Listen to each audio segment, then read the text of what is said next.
بے عیب صرف خدا کی ذات ہے۔ میں غصے کی حالت میں ہجو گوئی پر اتر آتی ہوں۔ پھر میں یہ بھی نہیں دیکھتی کہ کس کے خلاف شعر کہہ رہی ہوں، اس سے اس کی کس قدر تذلیل اور تضحیک ہوگی۔ حمیدہ نے صاف لفظوں میں اپنا عیب بیان کیا۔ حمیدہ بنت نعمان کو ہجو گوئی میں ملکہ حاصل تھا۔ وہ جس کے خلاف ہو جاتی اس کے بارے میں ایسے ایسے شعر کہتی کہ وہ چیخ اٹھتا، اور پھر یہ اشعار لوگوں تک پہنچتے تو اپنی شعریت کی وجہ سے زبان زدے خاصوں عام ہو جاتے۔ لوگ مزے لے لے کر شعر دہراتے اور لطف اٹھاتے۔ حمیدہ کے اس عیب سے مقابلہ کرنا بڑا مشکل تھا، لیکن حارث سر پر کفن باندھ کے حمیدہ کو حاصل کرنے نکلا تھا۔ اس نے ذرا دیر سوچنے کے بعد ٹھہرے ہوئے لہجے میں کہا، حمیدہ بنت نعمان کو معلوم ہونا چاہیے کہ حارث بن خالد میں ضبط کا مادہ بدرجہ اتم موجود ہے۔ محبوب کے غصے کے عالم کو شاعروں نے بہت سراہا ہے۔ ان کا خیال ہے کہ ہر محبوب غصے کے وقت پہلے سے زیادہ خوبصورت ہو جاتا ہے۔ میں بھی اس نظارے سے محروم نہیں رہنا چاہتا۔ پھر اگر کبھی صبر کا دامن میرے ہاتھ سے چھوٹ جائے تو میں کونے کھدروں میں منہ نہیں چھپاؤں گا، بلکہ ہجو کا جواب ہجو سے دوں گا۔ بس تو پھر یہ بات طے ہو گئی۔ حمیدہ نے پردے کے پیچھے سے جواب دیا، حارث، میں نے تمہیں پسند کیا، بشرط یہ کہ تم بھی مجھے پسند کرو۔ میں تمہیں پسند کر کے ہی یہاں آیا ہوں حمیدہ۔ حارث کی آواز خوشی سے لرز رہی تھی۔ مجھے خوشی ہے کہ میں تمہارے معیار پر پورا اترا۔ والی حمص نعمان بن بشیر اس جھگڑے سے دور تھا۔ حمیدہ نے دنیائے شعر و ادب میں ایسا نام پیدا کیا تھا کہ نعمان بن بشیر اپنی بیٹی کے نام سے پہچانا جاتا تھا۔ نعمان نے حمیدہ کو اپنی پسند کی شادی کی اجازت دے رکھی تھی۔ وہ حمیدہ کی شوخ طبیعت، زبان درازی اور ہجو گوئی کی ذمہ داری نہیں لینا چاہتا تھا۔ حارث بن خالد چونکہ خلیفہ عبد الملک کا دوست مشہور تھا، اس لیے نعمان نے اس کی جھوٹ موٹ تسلی کر دی تھی، ورنہ وہ جانتا تھا کہ حارث بن خالد کا بھی وہی انجام ہوگا جو اس سے پہلے آنے والے امیدواروں کا ہوا تھا۔ حمیدہ ہر امیدوار کو مقابلے کی دعوت دیتی، پہلے اس کی علمیت کا اندازہ لگاتی، اور اگر وہ ذرا بھی غلطی کرتا تو اسے ذلیل کر کے محل سے نکلوا دیتی، اور اگر کوئی سخت جان علمیت کے امتحان میں کامیاب ہو جاتا تو حمیدہ اسے شاعری کے میدان میں شکست سے دوچار کر دیتی۔ اس کی شاعری کا مقابلہ سوائے چند استادوں کے اور کوئی نہیں کر سکتا تھا۔ حمیدہ بنت نعمان کا زمانہ اسلام کے تمدن، ثقافت اور تہذیب کے عروج کا دور تھا۔ شعر و شاعری، بدیع گوئی اور ہجو گوئی کا عام رواج تھا۔ موجودہ زمانے کی طرح مشاعرے کی تو کوئی مستقل شکل نہ تھی، لیکن دو بدو شاعری کا رواج تھا، جس میں دو شاعر آمنے سامنے بیٹھ کر برجستہ شاعری کرتے تھے۔ ایک شاعر شعر کہتا، اس کے خاموش ہوتے ہی مقابل کا شاعر اسی قافیہ اور ردیف میں اس سے بہتر شعر کہنے کی کوشش کرتا۔ اس مقابلے کے تمام سامعین جج ہوتے تھے۔ جس کے اشعار عوام پسند کرتے وہی کامیاب سمجھا جاتا۔ نعمان بن بشیر اس مقابلے کے انجام کا بے چینی سے انتظار کر رہا تھا۔ اسے حارث بن خالد کی شکست کا یقین تھا، مگر حارث کا تعلق براہ راست خلیفہ وقت عبد الملک بن مروان سے تھا، اس لیے اس شکست سے نعمان کی امارت اور عہدہ بھی متاثر ہو سکتا تھا۔ اس لیے وہ پریشان تھا اور حارث بن خالد کو مطمئن کرنے کے لیے معذرت کے سینکڑوں الفاظ اور جملوں کی ترتیب میں سرگرداں تھا، مگر مقابلے کا انجام اس کی توقع کے بالکل خلاف نکلا۔ حمیدہ کی کنیز نے نعمان کو اطلاع دی، آقائے معظم، امیرزادی حمیدہ نے حارث بن خالد کو پسند کر لیا ہے اور اب وہ آپ کے فیصلے کا انتظار کر رہی ہیں۔ نعمان بن بشیر اپنی جگہ سے اچھل پڑا۔ کیا تم سچ کہہ رہی ہو کنیز؟ کنیز اپنے آقا کے حضور دروغ گوئی اور غلط بیانی نہیں کر سکتی۔ کنیز نے سر جھکاتے ہوئے جواب دیا، ہمیں یقین ہے تم واقعی سچ کہہ رہی ہو۔ یہ کہتے ہوئے نعمان بن بشیر نے اپنے گلے میں پڑا ہوا 2 لڑی ہار اتار کے لونڈی کی طرف بڑھایا۔ تمہاری زبان مبارک ہو، تمہیں اس وقت بھی انعام دیا جائے گا جب ہماری بیٹی حمیدہ کے سر صحرا بندھے گا۔ لمحوں میں یہ بات پورے محل میں پھیل گئی۔ پھر محل سے نکل کر یہ خبر حمص کے قہوہ خانوں کا موضوع بن گئی۔ جس نے سنا حیران رہ گیا۔ حمص میں کچھ ایسے جوان عمر شاعر اور اہل قلم بھی تھے جو حمیدہ کی آس لے کر اس کے پاس گئے تھے اور منہ پیٹتے ہوئے واپس ہوئے تھے۔ انہیں حارث بن خالد پر بڑا رشک آیا، بعض حسد سے جل بھن گئے۔ بہرحال حمص کا ہر شخص اس خبر سے خوش تھا۔ سب کا یہ خیال تھا کہ حارث کی چابک دستی نے حمیدہ جیسی منہزور گھوڑی کو لگام دے دی ہے۔ والی حمص کے محل میں حارث اور حمیدہ کی شادی کی تیاریاں شروع ہو گئی۔ حارث کے ہم رکاب صرف 2 غلام اور کچھ رقم تھی، مگر نعمان بن بشیر نے اسے 1 پیسہ بھی خرچ نہ کرنے دیا۔ اس نے دونوں طرف کا خرچ اٹھایا۔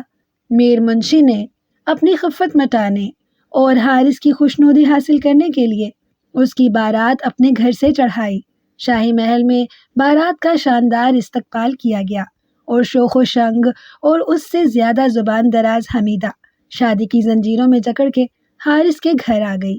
دوسرے دن حارث نے شاندار ولیمہ کیا، پھر 2-4 دن میر منشی کی مہمان نوازی کا لطف اٹھا کے اپنے وطن مدینہ نئی نویلی دلہن کے ساتھ روانہ ہوا۔ حارث نے اپنے دوست خلیفہ عبد الملک کو اپنی شادی کی خبر حمص کے قیام کے دوران ہی بھیج دی تھی۔ حمیدہ کی شادی کی دھوم مدینہ میں پہلے ہی مچی ہوئی تھی۔ جب وہ رئیس زادی حارث بن خالد کی دلہن کی حیثیت سے مدینہ پہنچی تو گھر گھر اس کی دعوت ہوئی۔ اہل علم اور ارباب شعر و ادب نے حمیدہ اور اس کے شوہر حارث کی دلی خلوص سے پذیرائی کی۔ حمیدہ نے ایک طرف تو اپنے شوہر کو بھرپور پیار دیا اور دوسری طرف اس نے اپنی پرشباب شاعری سے اہل مدینہ کے دل جیت لیے۔ حمیدہ کی ہر طرف دھوم مچ گئی۔ یہی وہ وقت تھا جب حمیدہ کے دماغ میں غرور اور نخوت کا شیطان داخل ہوا۔ اس کی خودداری، خود پرستی اور انا غرور میں تبدیل ہو گئی۔ اب اس کے سامنے سوائے میں کے اور کچھ نہ تھا۔ بے شک وہ ایک پری جمال خاتون تھی۔ اس کے لہراتے بال، نرگسی آنکھیں اور کمان جیسے کھچے ہوئے ابرو جواب نہ رکھتے تھے۔ یہ بھی ٹھیک ہے کہ وہ ایک بے مثل اور نہایت حاضر جواب شاعرہ تھی۔ حارث بن خالد اسے ٹوٹ کے چاہتے تھے، لیکن حمیدہ کسی کو خاطر میں نہ لاتی تھی۔ حارث کچھ دنوں تک حمیدہ کی بیجا تمکنت اور مغرورانہ روش کو انداز معشوقانہ اور چنچل پن سمجھتے رہے اور اس کی جا اور بیجا ناز نخرے کو ہنس ہنس کے برداشت کرتے رہے، لیکن اسے جلد ہی محسوس ہوا کہ حمیدہ اس کی محبت کی کوئی قدر نہیں کرتی اور گفتگو کرتے وقت اپنے آپ کو اتنا بلند کر لیتی ہے کہ سامنے والے کو احساس کمتری ہونے لگتا ہے۔ پہلے حمیدہ کی باتوں کے دوران اسے باد بہاری کے سبک جھونکوں کا احساس ہوتا تھا، مگر اب حمیدہ کی گفتگو میں اس قدر تلخی پیدا ہو گئی تھی کہ جب وہ حارث سے مخاطب ہوتی تو اسے خطرے کی گھنٹیاں بجتی ہوئی محسوس ہوتی۔ وقت گزر رہا تھا اور اس کے ساتھ ساتھ حمیدہ کی گفتار اور کردار میں تلخی بڑھتی جا رہی تھی۔ کنیزوں اور غلاموں کا کیا ذکر، حمیدہ کسی کسی وقت تو حارث کو بھی پھٹکار دیتی تھی۔ حارث بڑے تحمل کا ثبوت دے رہا تھا۔ وہ ایک اعلیٰ خاندان کا رئیس زادہ تھا۔ وہ نہیں چاہتا تھا کہ اس کے گھر کی تلخی پر کوئی باہر والا انگلی اٹھائے، مگر بات بگڑتی ہی گئی۔ پھر اس دن تو حد ہی ہو گئی جب حمیدہ نے حارث کی ہجو میں 2 شعر کہے اور رات کے کھانے پر خود ہی حارث کو سنائے۔ ان شعروں میں حارث کے قبیلے اور خاندان والوں پر شدید طنز کیا گیا تھا۔ حارث بے قابو ہو گیا۔ حمیدہ، تم یہ اشعار پھاڑ کے پھینک دو اور آئندہ اس طرح کے شعر نہ کہنا، یہ توہین میرے لیے ناقابل برداشت ہے۔ کل تم یہ کہو گے کہ میں شاعری کرنا چھوڑ دوں۔ حمیدہ نے تلخ لہجے میں کہا۔ ایسا وقت نہ آئے تو اچھا ہے۔ حارث نے غصہ ضبط کرنے کی کوشش کی۔ تم میرے ہونٹوں کی مسکراہٹ چھیننا چاہتے ہو حارث۔ حمیدہ، مسکرانا اور دوسروں کا مذاق اڑانا 2 مختلف جذبے ہیں۔ حارث نے مصالحانہ انداز اپنایا۔ تم نے میرے قبیلے اور اہل قبیلے کی کھلی ہوئی توہین کی ہے۔ میں تمہیں اس دفعہ تو معاف کرتا ہوں، آئندہ یہ بات نہیں ہونی چاہیے۔ حمیدہ کو تو جیسے آگ لگ گئی، اکڑ کے بولی، مجھے تمہاری معافی کی پرواہ نہیں اور نہ تمہارا خوف ہے۔ میں شاعرہ ہوں اور ہجو گوئی شاعری کی ایک صنف ہے، تم مجھے اس سے نہیں روک سکتے۔ حمیدہ، میں بھی شاعر ہوں اور میرے منہ میں بھی زبان ہے۔ حارث کا دماغ بھی بگڑ گیا۔ حمیدہ نے زہر خوند کہا، تو پھر بسم اللہ کیجئے، میں آپ کی ہجو لکھوں گی، آپ میری ہجو کہیے، اچھا شغل رہے گا، ہار جیت کا فیصلہ بھی ہو جائے گا۔ تم سمجھتی کیوں نہیں حمیدہ؟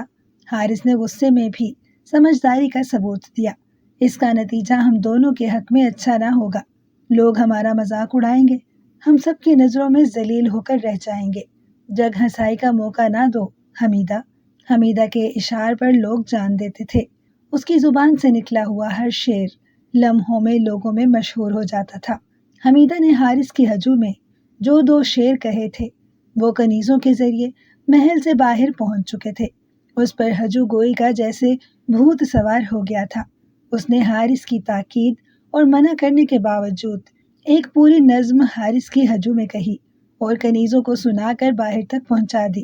دوسرے دن جب حارث بازار گیا تو شریر نوجوانوں نے اسے گھیر لیا اور حمیدہ کی کہی ہوئی نظم اسے لہک لہک کے سنائی۔ حارث شرم سے پانی پانی ہو گیا۔ وہ غصے میں بھرا ہوا گھر واپس آیا اور آتے ہی حمیدہ پر برس پڑا۔ حمیدہ، تم نے مجھے لوگوں کی نظروں میں ذلیل کر دیا۔ میں کسی کو منہ دکھانے کے قابل نہیں رہا۔ میں سوچ بھی نہیں سکتا تھا کہ تم مجھے اس قدر رسوا کرو گی۔ میں تمہیں کبھی معاف نہیں کروں گا۔ میں انتقام لوں گا، زبردست انتقام۔ حارث غصے میں اور نہ جانے کیا کیا بک گیا۔ حمیدہ بڑے تمسخر سے اسے دیکھتی رہی۔ جب وہ دل کا غبار نکال چکا تو تنک کے بولی، حارث، شاعری میرا محبوب مشغلہ ہے، میں اسے نہیں چھوڑ سکتی۔ تم جو کرنا چاہتے ہو کر سکتے ہو، میں بھی تمہاری ہجو لکھوں گا، تمہیں اسی طرح کوچہ و بازار میں رسوا اور ذلیل کروں گا۔ حارث نے دھونس دکھائی۔ حمیدہ نے بڑی بے پرواہی اور بے اعتنائی سے جواب دیا، تم اپنے فعل کے مالک ہو، جو چاہے کرو۔ اور حارث بن خالد نے بڑی محنت سے حمیدہ کے خلاف ہجو لکھی۔ اس نے اپنی طرف سے بڑا زور لگایا کہ اس کی ہجو حمیدہ کی ہجو سے زیادہ مقبول ہو، مگر وہ اس میں ناکام رہا۔ حمیدہ کی شوخ بندشوں اور تنزیہ اور مزاحیہ ترکیبوں کے سامنے حارث کی علمیت اور فنکاری سے بھرپور ہجو بے مزہ اور پھسپھسی ثابت ہوئی۔ اس کی ہجو شہر میں بھی قبول عام حاصل نہ کر سکی۔ دوسری جانب حمیدہ کی اس ہجو نے اتنی شہرت حاصل کی کہ اس کے بعض اشعار مدینہ سے دمشق پہنچ گئے۔ ایک دن خلیفہ عبد الملک اپنے احباب سے محو گفتگو تھا کہ ایک صاحب نے کہا، امیر المؤمنین، حارث بن خالد کے حالات سے ضرور باخبر ہوں گے۔ ہاں، ہمیں معلوم ہوا ہے کہ وہ اپنی شاعر بیوی حمیدہ بنت نعمان کے ساتھ بہت خوش و خرم زندگی گزار رہا ہے۔ خلیفہ نے اپنے یار غار کے ذکر پر معقول سا تبصرہ کیا۔ امیر المؤمنین نے درست ارشاد فرمایا۔ مصاحب نے شاہی وقار برقرار رکھتے ہوئے کہا، لیکن آج کل میاں بیوی میں بڑے زور کی چلی ہوئی ہے اور وہ ایک دوسرے کے خلاف بڑی زبردست ہجو گوئی کر رہے ہیں۔ خلیفہ کو قدرے حیرت ہوئی۔ یہ خبر تصدیق شدہ ہے تو ہمیں بہت افسوس ہوا۔ مصاحب نے فوراً حمیدہ کی کہی ہوئی ہجو کے 2 شعر خلیفہ کے گوش گزار کیے۔ شعروں میں حارث کی ذات اور کردار پر مضحکہ خیز انداز میں کیچڑ اچھالا گیا تھا۔ خلیفہ نے کچھ دیر سکوت فرمایا، پھر غمگین لہجے میں کہا، دانشوروں کا قول ہے کہ بادشاہ کی اگاڑی اور گھوڑے کی پچھاڑی سے ہر وقت محتاط رہنا چاہیے، مگر ہمارے خیال میں بدگو شاعر کی صحبت اور ہجو گو شاعرہ کی قربت ان دونوں باتوں سے زیادہ خطرناک ہے۔ خلیفہ کو حارث کی حالت پر بڑا افسوس ہوا، لیکن با اختیار ہونے کے باوجود اس جھگڑے میں وہ کچھ نہ کر سکتا تھا۔ میاں بیوی کے جھگڑے سے یوں بھی دور رہنے میں عافیت سمجھی جاتی ہے۔ وہ صبح کو لڑتے ہیں اور شام کو گلے میں باہیں ڈال کر بیٹھ جاتے ہیں اور ان کے معاملات میں دخل دینے والا نکو بن جاتا ہے اور اسے شرمندگی اٹھانا پڑتی ہے۔ عبد الملک بھی حارث کے حق میں سوائے دعا کرنے کے اور کچھ نہ کر سکا۔ اس طرف حارث کو عبد الملک سے مدد حاصل کرنے میں حجاب مانع تھی۔ حمیدہ کی ذہنی کیفیت کچھ اس قسم کی تھی کہ اگر خلیفہ کے اثر و رسوخ سے دونوں میں صلح صفائی ہو بھی جاتی تو وہ زیادہ دیر تک قائم نہ رہ سکتی تھی اور حمیدہ کو طعنے دینے کا ایک نیا حربہ ہاتھ آ جاتا۔ حمیدہ اور حارث کی ناچاکی بڑھتی رہی۔ حمیدہ بڑی غضبناک ہجو کہتی جو فوراً مشہور ہو کر حارث کی ذلت کا باعث بن جاتی۔ حارث بھی پورے زور بیان سے کام لیتا، علم و فن کے جواہر بکھیرتا، لیکن اس کی ہجو کو کامیابی حاصل نہ ہوتی اور اسے روز ایک نئی ذلت اور مضحکہ کا سامنا کرنا پڑتا۔ یہ سلسلہ آخر کب تک چل سکتا تھا؟ حارث کی رسوائی کا یہ عالم ہو گیا تھا کہ اس نے گھر سے نکلنا چھوڑ دیا۔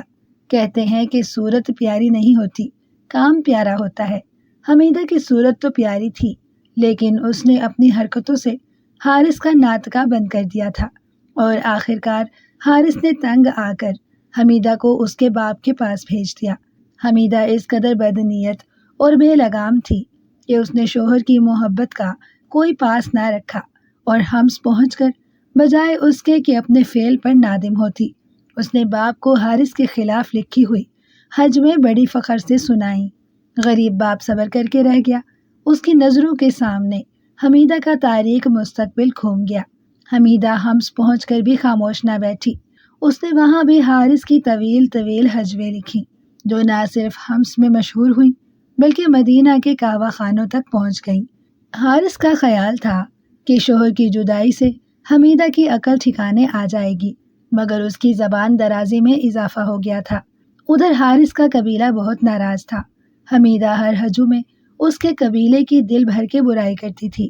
قبیلے والوں نے حارث پر زور ڈالنا شروع کر دیا۔ یہ دباؤ بڑھتا رہا۔ حارث خود بھی تنگ آ گیا تھا۔ آخرکار اس نے مہر کی رقم کے ساتھ حمیدہ کو طلاق نامہ بھیج دیا۔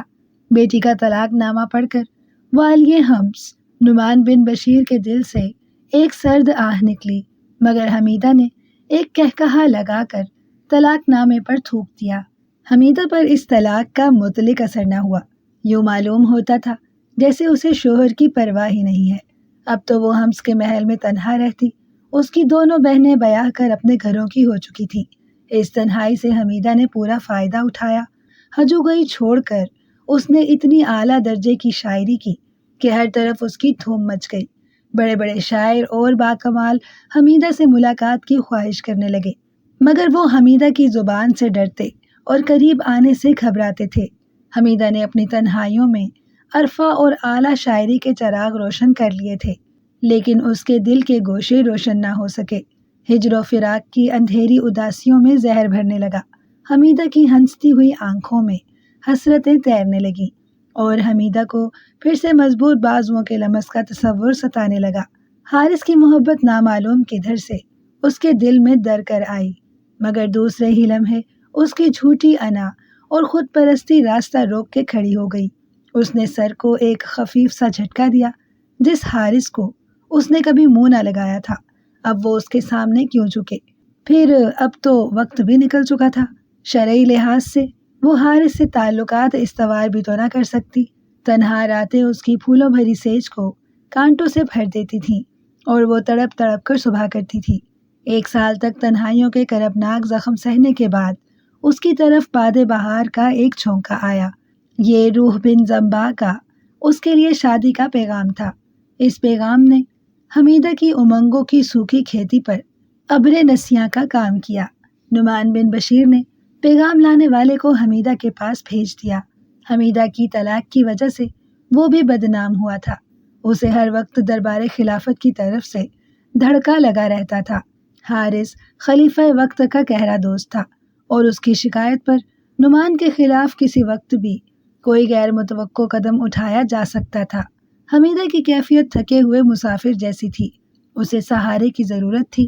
روح کے پیغام کو اس نے غنیمت جانا، اور پیغامبر سے سرسری سی گفتگو کر کے اسے 1 ہفتہ حمص میں ٹھہرنے کا حکم دیا۔ حمیدہ اس مختصر عرصے میں خود کو تولنا چاہتی تھی، اپنی سرشت کا امتحان لینا چاہتی تھی۔ اس نے ہجوگوئی اگرچہ ترک کر دی تھی، مگر اس موذی مرض کا خطرناک کیڑا ابھی اس کے ذہن کے کسی گوشے میں چھپا بیٹھا ہوا تھا۔ وہ اس کیڑے کو مار ڈالنا چاہتی تھی تاکہ اس کا مستقبل سنور سکے اور وہ روح کے ساتھ ایک کامیاب زندگی کا آغاز کرے۔ پورے ہفتے وہ کشمکش میں مبتلا رہی۔ وہ بڑے خلوص سے خود کو سپردگی کے لیے تیار کرتی، شوہر کی اطاعت اور فرما برداری کو تصور میں لاتی، اور جب اس میں کامیاب ہو جاتی تو ایک دم اس کی انا بھڑک اٹھتی اور اس کا مغرور سر بلند ہو جاتا۔ حمیدہ آخری وقت تک اسی کشمکش میں مبتلا رہی، مگر اس کا ذہن اس وقت بالکل صاف تھا جب اس نے پیغام لانے والے کے سامنے روح کے پیغام کو قبول کر لیا۔ روح بن زمبا کا قاصد اپنے آقا کے لیے مسرت کا پیغام لے کر دمشق واپس آیا۔ آقا مبارک ہو، بنت نعمان نے رشتہ منظور کر لیا ہے۔ قاصد نے سر جھکا کے عرض کیا۔ روح خوشی سے کھل اٹھا۔ کیا حمیدہ نے اپنے باپ کے سامنے اس بات کا اقرار کیا ہے؟ والی حمص ہماری گفتگو میں شریک نہیں تھے آقا، پھر تجھے کیسے معلوم ہوا کہ حمیدہ رضامند ہے؟ روح کو الجھن محسوس ہوئی۔ قاصد نے وضاحت کی، آقا مجھے بنت نعمان نے اپنے حضور طلب کیا تھا، وہ بہت دیر تک آپ کے بارے میں گفتگو کرتی رہی، پھر مجھے جواب کے لیے حمص میں 1 ہفتہ قیام کا حکم دیا گیا، اور ٹھیک 1 ہفتے بعد بنت نعمان نے مجھے تنہائی میں بلا کر اپنی رضامندی کا اظہار کیا۔ انہوں نے اسی وقت نعمان بن بشیر کو بلوا لیا اور ان سے بھی اپنے فیصلے پر مہر تصدیق لگوا لی۔ آقا مجھے حمص سے بڑی عزت کے ساتھ رخصت کیا گیا ہے۔ روح کی خوشی کا کوئی ٹھکانہ نہ تھا۔ وہ بہت دیر تک حمیدہ کے سوالات اور قاصد کے جوابات کو کریت کریت کر پوچھتا رہا۔ اسے ایسی کوئی بات محسوس نہ ہوئی جس سے انکار کا ذرا بھی پہلو نکلتا ہو۔ یہ بات روح کی حویلی میں پھیلی تو مبارکباد دینے والوں کا تانتا بند گیا۔ ماں، بہن، بھائی اور تمام قریبی عزیز فردن فردن اسے مبارکباد دینے آئے۔ ان سب کو یہ معلوم تھا کہ حمیدہ دنیائے عرب کی ایک مشہور شاعرہ ہے۔ اسے نہ صرف رب نے حسن و جمال کی دولت سے نوازا ہے، پھر وہ والی حمص کی بیٹی تھی۔ روح بن زمبا دمشق کی فوج کا ایک مشہور سالار تھا، یوں بھی اس کا امرائے دمشق میں شمار ہوتا تھا۔ بنت نعمان اور روح کا برابر کا جوڑ تھا، پھر اہل خاندان خوش کیوں نہ ہوتے، لیکن روح کے دوست متفکر تھے۔ روح کا حلقہ احباب بہت وسیع تھا۔ وہ صرف صاحب سیف ہی نہیں، صاحب قلم بھی تھا، شاعری بھی کر لیتا تھا۔ وہ کوئی بہت بڑا شاعر نہیں تھا، پر اپنے مطلب کے شعر فوراً موضوع کر لیتا تھا۔ روح کے احباب کو حارث کی شادی اور اس کے انجام کی ذرا ذرا سی تفصیل معلوم تھی۔ ان کا خیال تھا کہ جب خلیفہ کا دوست حارث اس منہ پھٹ شاعرہ پر قابو نہ پا سکا تو بھلا روح کا اس پر کس طرح زور چلے گا۔ روح قلم سے زیادہ تلوار چلانے کا عادی تھا۔ دوستوں کا خیال تھا کہ کہیں اس شادی کا انجام کشت و خون تک نہ پہنچے۔ روح کے مخلص دوست نے سمجھایا، روح ابھی حالات تمہارے اختیار میں ہیں، بنت نعمان کے سلسلے میں سوچ سمجھ کے فیصلہ کرو۔ روح ہنس دیا، فکر کرنے کی ضرورت نہیں دوست، میں نے تلوار کی نوک سے بڑے بڑے کچ کلابوں کی گردنیں ختم کر دی ہیں، لیکن یہ میدان جنگ نہیں ہے روح، یہاں نوک شمشیر کے بجائے نوک زبان کا ساتھ ہوگا۔ دوست نے نرمی سے کہا، بنت نعمان کی زبان تلوار سے بھی زیادہ مشہور ہے، اس نے اپنی ہجو سے حارث بن خالد کی ناک میں دم کر دیا تھا، آخر اسے طلاق کے دامن میں پناہ حاصل کرنا پڑی۔ روح نے تمسخر سے کہا، حارث بزدل تھا جو میدان چھوڑ گیا۔ روح نے کبھی بزدلی نہیں دکھائی، پھر وہ عورت سے کس طرح دب سکتا ہے؟ بگڑی گھوڑی کو لگام دینے کا طریقہ میں جانتا ہوں۔ روح نے دوست کی ایک نہ سنی، وہ منہ لٹکائے چلا گیا۔ روح نے شادی کا اعلان کر دیا اور زور و شور سے شادی کی تیاریاں ہونے لگیں۔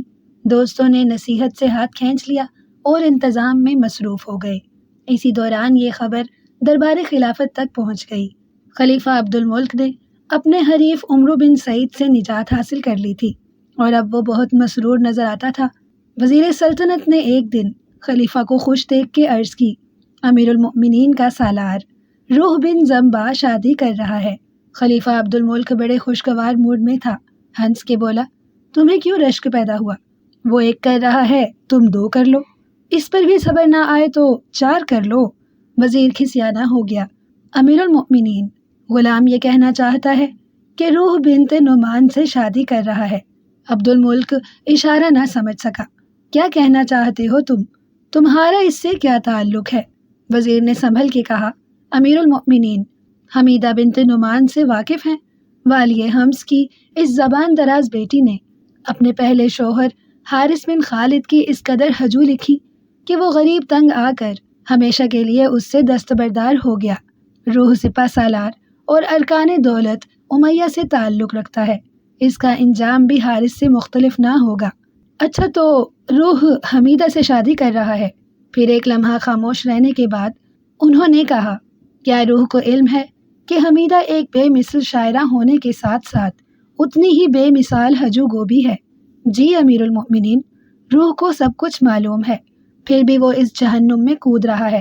اس سے جہنم میں کودنے والے کو کون روک سکتا ہے؟ عبد الملک نے وزیر کو بیچ میں ہی ٹوک دیا۔ روح فوج کا سالار ہے، ہمارا تعلق اس کے فن سپاہ گری سے ہے، یہ اس کا ذاتی معاملہ ہے۔ یہ کہتے ہوئے خلیفہ نے منہ پھیر لیا، جو اس بات کی علامت تھا کہ وہ اس سلسلے میں مزید گفتگو پسند نہیں کرتا۔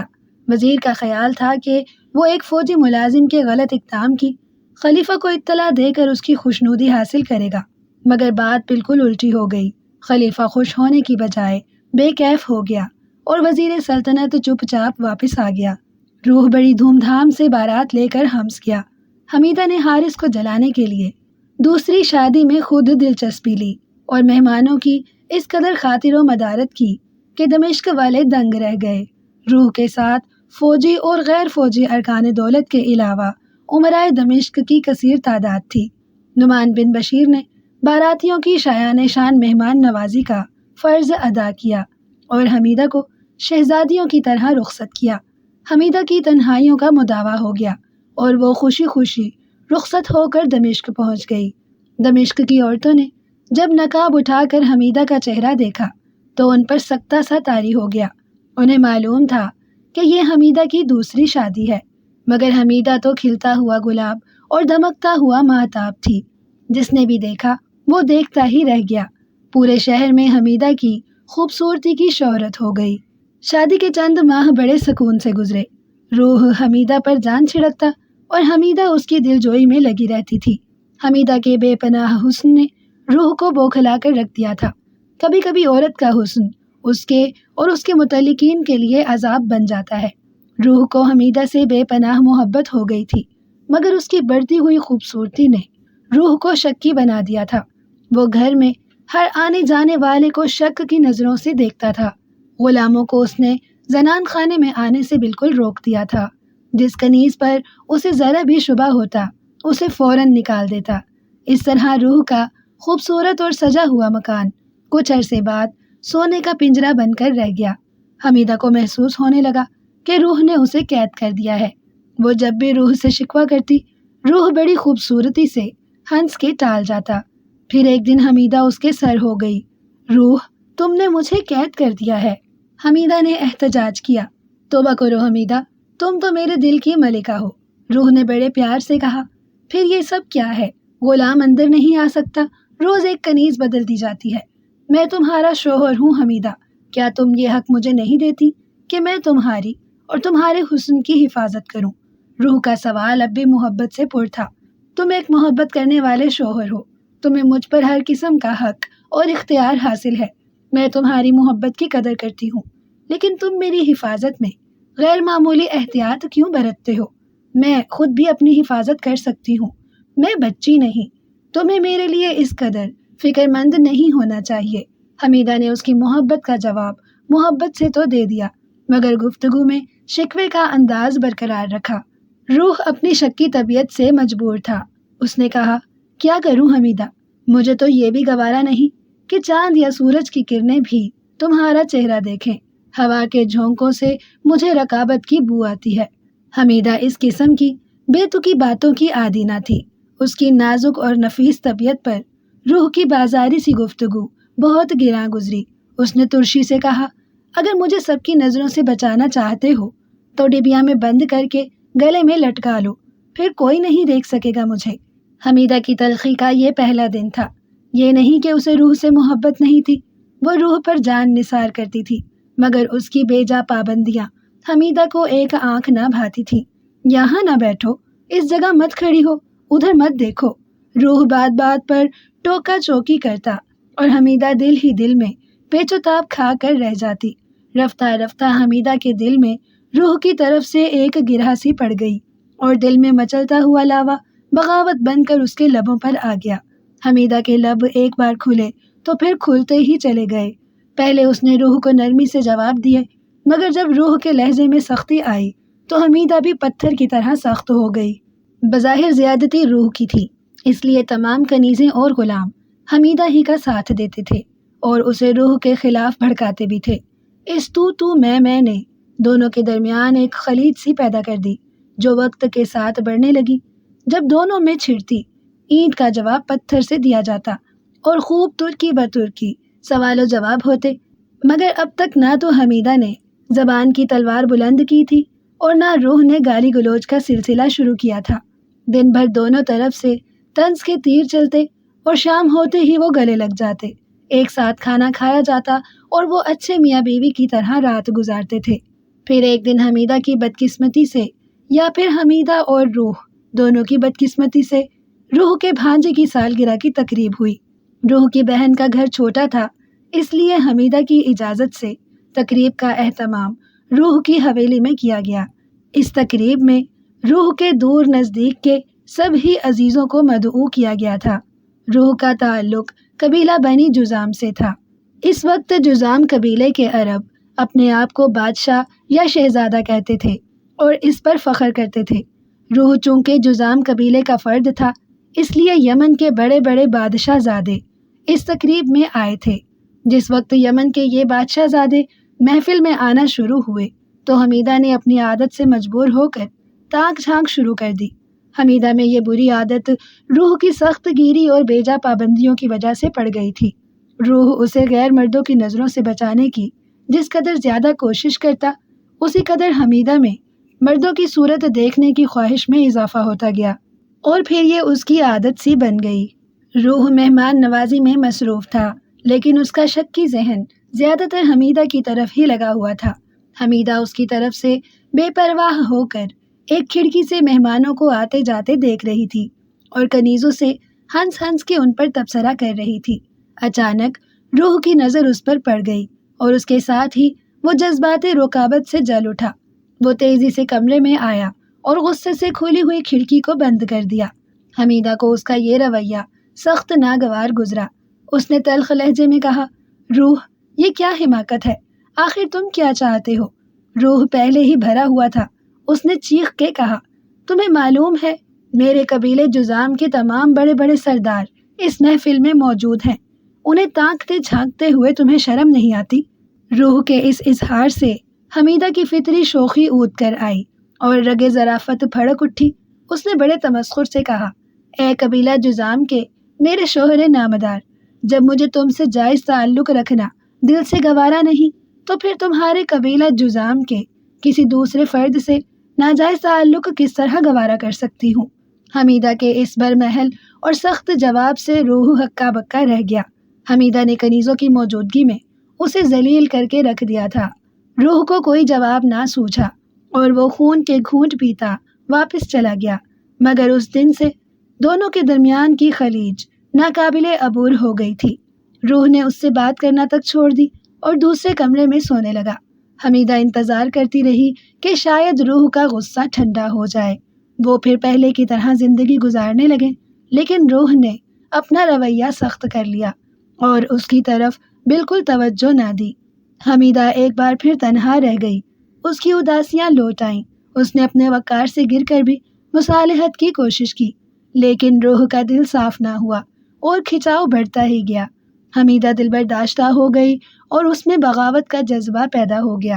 اس نے زندگی کی آسائشوں کے لیے شعر و شاعری کو خیر باد کہہ دیا تھا، لیکن اس کی یہ قربانی کام نہ آئی اور پھر ایک دن اس نے قلم کی تلوار سنبھال لی۔ قلم کا اس کے ہاتھ میں آنا تھا کہ الفاظ ہاتھ باندھ کے اس کے سامنے کھڑے ہو گئے۔ حمیدہ نے روح کی ہجو میں 2 شعر لکھ ڈالے اور صبح کو جب وہ باہر جانے لگا تو حمیدہ نے اسے روک کر وہ شعر اس کو سنائے۔ روح کا خون کھول کے رہ گیا، وہ باہر چلا گیا، لیکن اس کے پیچھے پیچھے حمیدہ کے دونوں شعر بھی بازار میں پہنچ گئے۔ لوگوں کو تو مشغلہ چاہیے، وہ حمیدہ کے شعر لے اڑے۔ پھر سارے شہر کو معلوم ہو گیا کہ حمیدہ بنت نعمان دمشق میں موجود ہے اور وہی آبدار ہجو کہہ رہی ہے جس نے حارث کو ناکو چنے چبوا دیے تھے۔